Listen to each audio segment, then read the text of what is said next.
Salam Bapak Ibu dan Saudara terkasih di dalam nama Tuhan Yesus, dimanapun Anda berada dan dimanapun Anda bisa mendengar rekaman ini.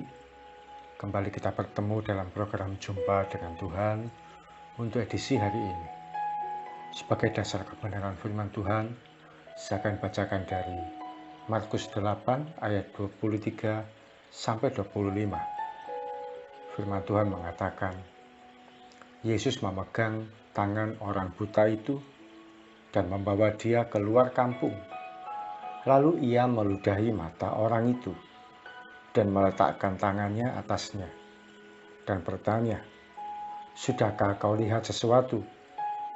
Orang itu memandang ke depan, lalu berkata, "Aku melihat orang, sebab melihat mereka berjalan-jalan, tetapi tampaknya seperti pohon-pohon."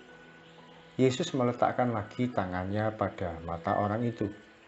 Maka orang itu sungguh-sungguh melihat dan telah sembuh, sehingga ia dapat melihat segala sesuatu dengan jelas.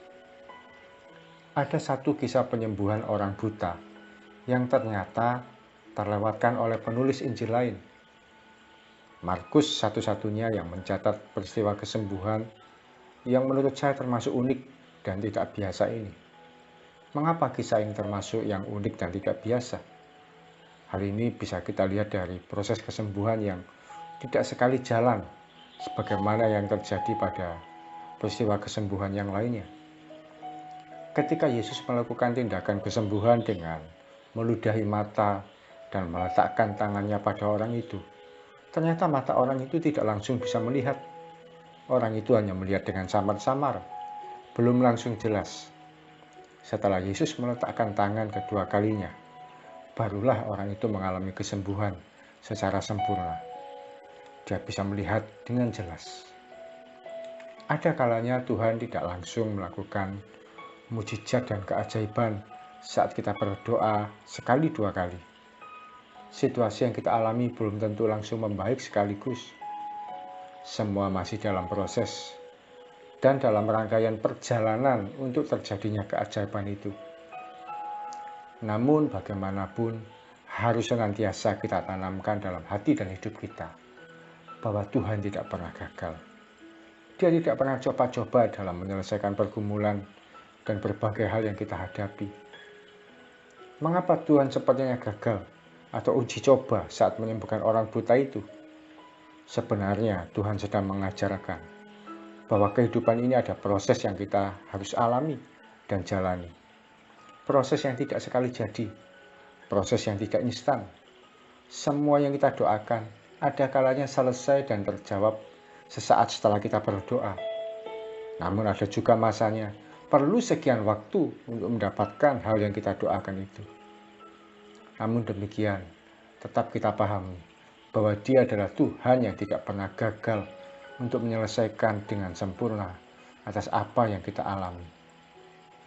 Bisa jadi hari ini ada peluh keringat yang mengucur dari setiap usaha yang kita kerjakan. Ada cucuran air mata yang tidak berhenti saat kita berdoa. Dan ada senyuman yang menahan segala kedukaan yang kita rasakan. Namun satu hal yang pasti, Dia adalah Yesus Tuhan yang masih mau merentangkan tangan untuk memeluk dan menggendong kita saat segala sesuatu sepertinya gagal.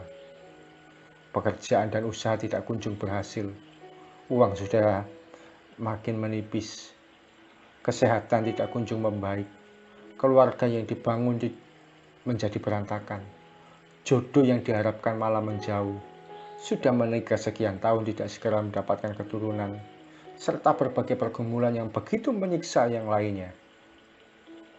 Bukankah hal-hal ini seakan menandakan kegagalan hidup kita, atau bahkan kegagalan Tuhan untuk menolong kita? Satu hal harus kita ingat senantiasa, bahwa Tuhan Yesus tidak pernah gagal menolong kita, sekalipun manusia belum melihat hasil baik di dalamnya.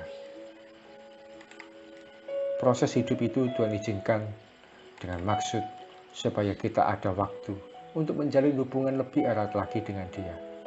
Proses hidup itu Tuhan izinkan supaya karakter kita makin terbentuk dengan indah. Proses hidup itu Tuhan izinkan supaya kita makin berharap pada Tuhan dengan tiada berhentinya.